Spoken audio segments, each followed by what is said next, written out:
Salve, salve tricolores, sejam bem-vindos a mais um vídeo aqui do canal. Se você é novo por aqui, não esqueça de se inscrever aí embaixo, deixar o like no vídeo e me seguir lá no Instagram, AlemãoSPFC. E agora, sem enrolar, vamos pro vídeo de hoje, desejando uma excelente quarta-feira, que Deus abençoe nosso dia, São Paulinos e São Paulinas. Hoje, dia de estreia no Campeonato Brasileiro, às 9h30 da noite, tem São Paulo e Flamengo. Jogo no estádio do Morumbi. As duas equipes não vivem momentos tão bons. São Paulo está beirando a zona de rebaixamento do campeonato estadual e o Flamengo também não está tão bem no campeonato carioca, né? É apenas o terceiro jogo com a equipe principal, né? O Flamengo foi o último time a voltar de férias, estava usando a garotada que não tinha começado bem, depois voltou ao elenco principal, ganhou do Vasco, perdeu do Fluminense, então as duas equipes chegam aí tentando, obviamente, essa vitória para dar uma respirada, dar um fôlego aí para início deste ano de 2026. Provável escalação do São Paulo deve vir com Rafael no gol,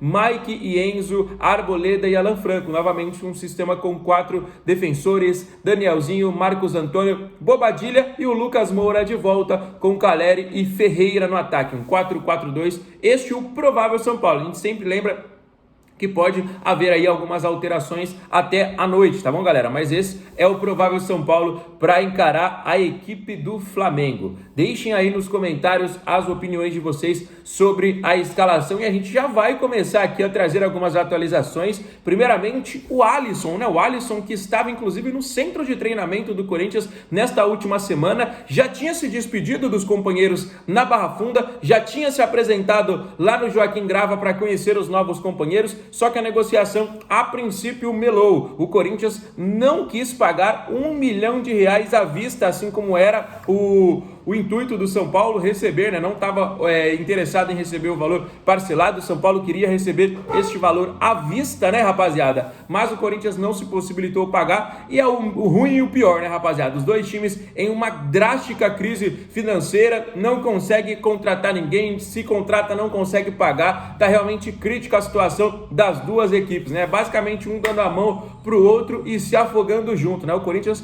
não conseguiu pagar esse 1 milhão à vista, o São Paulo estava esperando esse 1 milhão para acertar a casa, para acertar algumas contas e por enquanto o negócio está melado. Obviamente pode ter uma reviravolta, o Corinthians tentou parcelar pelo menos em 2 vezes, São Paulo está atento aí, mas vamos aguardar. O destino do Alisson, né, tá muito complicado, pode não ser no São Paulo, ele já estava antes treinando em horários separados, né, não tinha sido relacionado para os últimos jogos, como a gente informou aqui para vocês, já tinha ido, né, para o centro de treinamento do Corinthians, mas agora essa negociação está travada. Obviamente, quando tiver alguma atualização nos próximos vídeos, a gente vai trazer para vocês. E essa questão dos valores que eu disse, né, rapaziada, o São Paulo está tentando pagar o almoço e pensando na janta já, porque a situação está completamente conturbada, né? Só para vocês terem noção, São Paulo recebeu 12 milhões à vista pela venda do Rodriguinho, que ontem a gente comunicou para vocês, foi vendido pelo Red Bull para o Red Bull Bragantino. O São Paulo já vai utilizar esse pagamento para questões em atraso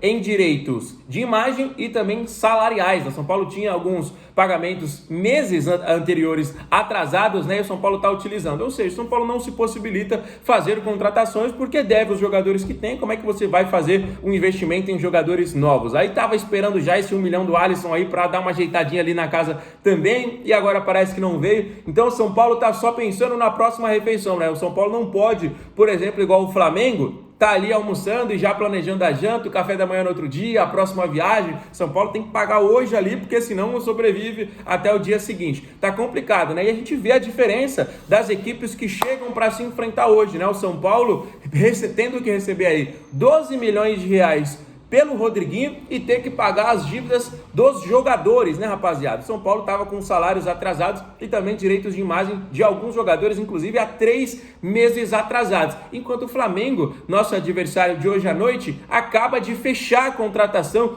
do Lucas Paquetá por 41 milhões de euros. 41 milhões de euros. Olhem a diferença em que os clubes estão. E eu não vou entrar no mérito de qualidade do Lucas Paquetá, porque muita gente pode falar, alemão, o Lucas Paquetá é bom, ou então, alemão, o Lucas Paquetá é ruim, esse valor está exorbitante, olha o futebol de hoje. Não estou falando disso, estou falando em questão de valores. O Flamengo acerta a contratação de um jogador da Premier League em uma equipe completamente tradicional, que está num mau momento, é verdade, mas uma equipe de Londres, uma equipe que paga em dia, uma equipe que o jogador se transformou em jogador milionário, e o jogador sai de um clube da Premier League comprado pelo Flamengo por 41 milhões de euros. O West Ham teve proposta do Chelsea, do Tottenham, o Manchester City, Aston Villa, outras equipes, e o Flamengo conseguiu. Beleza que contou com o interesse do jogador, mas foram 41 milhões de euros. Em que momento isso aconteceu com o São Paulo? Em que momento isso aconteceu com o nosso tricolor? Porque o Flamengo, a gente pode falar que foi uma excelente gestão. Eu vi uma entrevista de um jogador aí, eu não lembro o nome dele agora, mas há 10 anos atrás ele chegou, estava na Europa, voltou ao futebol brasileiro, chegou o dia do pagamento, o pagamento atrasou e ele foi cobrado. A diretoria falou, pô, já chegou o dia 5, o salário ainda não caiu. Ele falou, a diretoria falou para ele, você acabou de chegar e tá querendo receber esse mês? Tem jogador aí que tá 6 meses sem receber. Então olha da onde o Flamengo saiu, e hoje o Flamengo contrata e vende em euros, assim como disse o próprio presidente, que acabou de contratar por 41 milhões de euros um jogador da seleção brasileira de Copa do Mundo e que possivelmente pode estar na próxima Copa do Mundo. Enquanto o São Paulo tem que implorar para alguém para vir jogar no nosso clube. Enquanto o São Paulo não consegue pagar o salário do mês, o Flamengo está pagando 41 milhões de euros no jogador. O Cruzeiro está pagando quase 30 milhões de euros em um jogador que foi o Gerson. O Palmeiras está também tirando jogadores de Premier League, igual foi o Andréas Pereira, igual foi o Ramon Sos. Olha o São Paulo tendo que esperar o jogador sair do clube, como foi o caso do Danielzinho, como foi o caso do Coronel, e assim o São Paulo esperou também o Dória. Então as 3 contratações, o São Paulo teve que esperar o jogador ficar ali livre no mercado para conseguir trazer esse jogador de graça. Porque se tiver que investir R$1 milhão,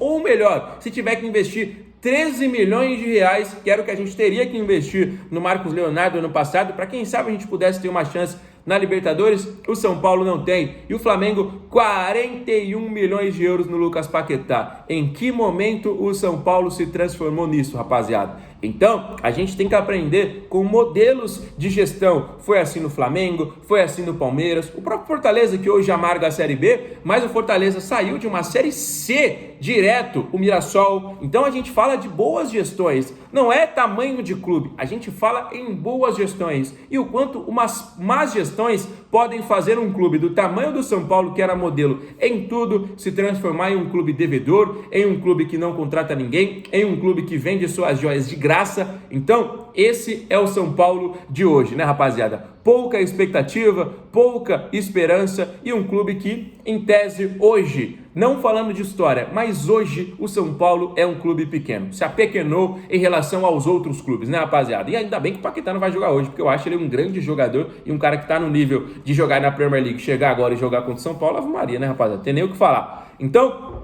vamos trazer a outra atualização do dia para vocês, que é sobre o Marcos Braz. A gente já está falando sobre isso pelo menos há 2 dias, né? Hoje a gente traz maiores informações para vocês. O Remo já comunicou a saída do ex-executivo agora, Marcos Braz, e já anunciou o seu novo executivo. Com isso, Marcos Braz, entre aspas, está livre no mercado, né? Não é um jogador, mas entre aspas, está livre no mercado, está avaliando novas propostas. Ele que fez um baita trabalho no Flamengo, fez um baita trabalho no Remo, e no São Paulo não seria diferente. Entraria no lugar do Rui Costa, que está bambeando no cargo. A gente já falou para vocês sobre a declaração do presidente, mas a gente sabe como é que é o mundo do futebol. Seguinte, rapaziada, o Marcos Braz recebeu sim contato do São Paulo. O ex-executivo do Remo, né, como eu disse para vocês, o Remo comunicou nas redes sociais a saída dele e já comunicou também o anúncio do novo executivo. Com isso, o Marcos Braz está agora avaliando o seu futuro, quase que como um jogador, né? Saiu, ficou livre no mercado, está avaliando o seu futuro. O Rui Costa não é, vamos dizer assim, do lado do Harry Macis, né? Que o Harry Macis era oposição ao Júlio Casares, né? Com isso, a gente pôde informar para vocês saída de diretores, saída de algumas pessoas que eram, né, braço direito jeito do Júlio Casares, agora o Harry está fazendo do jeito dele, né? O Rui Costa, que é esse executivo, não é, na minha opinião, aquele executivo que aparece tanto, aquele executivo bom para o nosso clube. E para mim, o contato com o Marcos Braz é totalmente positivo. Acho que seria o momento de ter um cara casca grossa ali, um cara que entende tudo da bola, que entende tudo de futebol, e o cara que fez o que fez com o Remo, que fez o que fez com o Flamengo, pode ajudar e muito o São Paulo Futebol Clube. São Paulo precisa de gente como o Marcos Braz.